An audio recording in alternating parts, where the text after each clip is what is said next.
لا إله إلا الله لا إله إلا الله لا إله إلا الله. بسم الله الرحمن الرحيم.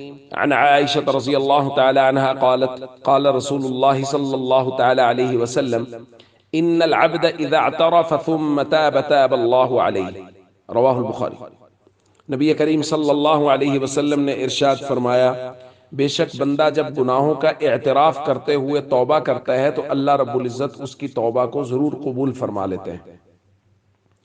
دوستو، رمضان المبارک کا دوسرا عشرہ، جس کو بعض روایات میں عشرہ مغفرت کہا گیا ہے، گو کہ وہ روایت سند کے اعتبار سے کمزور ہے، لیکن محدثین نے اس روایت کو فضائل کے باب میں قبول کیا ہے، اور بہت سارے محدثین نے فضائل کے باب میں اس حدیث کو ذکر فرمایا۔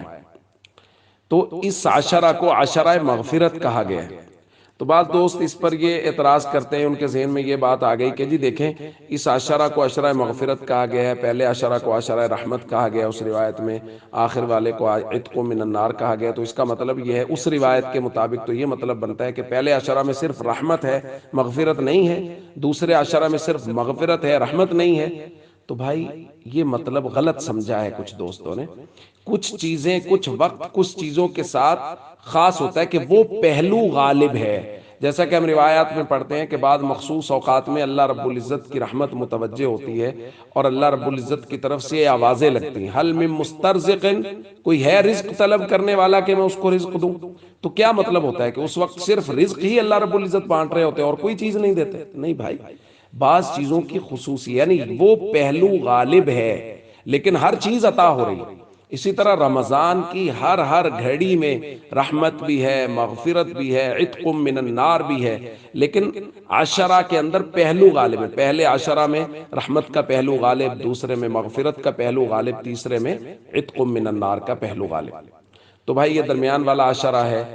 حدیث پاک میں حضور نے فرمایا ہے کہ بندہ جب گناہوں کا اعتراف کرتے ہوئے ندامت کے ساتھ توبہ کرتے ہوئے آتا ہے تو اللہ رب العزت توبہ کو ضرور قبول فرما لیتا ہے۔ تو ہم سب کو ندامت کے ساتھ اللہ کے دربار میں اپنے گناہوں کی معافی مانگنی چاہیے، اور خاص طور پہ ہم سب کو اجتماعی طور پہ فرض نماز کے ترک کرنے کا جو گناہ، پوری امت اس گناہ میں شامل ہے اور اس گناہ کو کیا جا رہا ہے، ہم سب کو اجتماعی طور پہ توبہ کرنی چاہیے، اور ہم لوگ اس بات کا عزم کریں کہ ہم خود بھی کبھی فرض نماز نہیں چھوڑیں گے، اور ہم دوستوں کو بھی اس بات کی دعوت دیں گے کہ کوئی بھی دوست ہمارا جو ہے وہ فرض نماز کو ترک نہ کرے۔ السلام علیکم ورحمۃ اللہ وبرکاتہ۔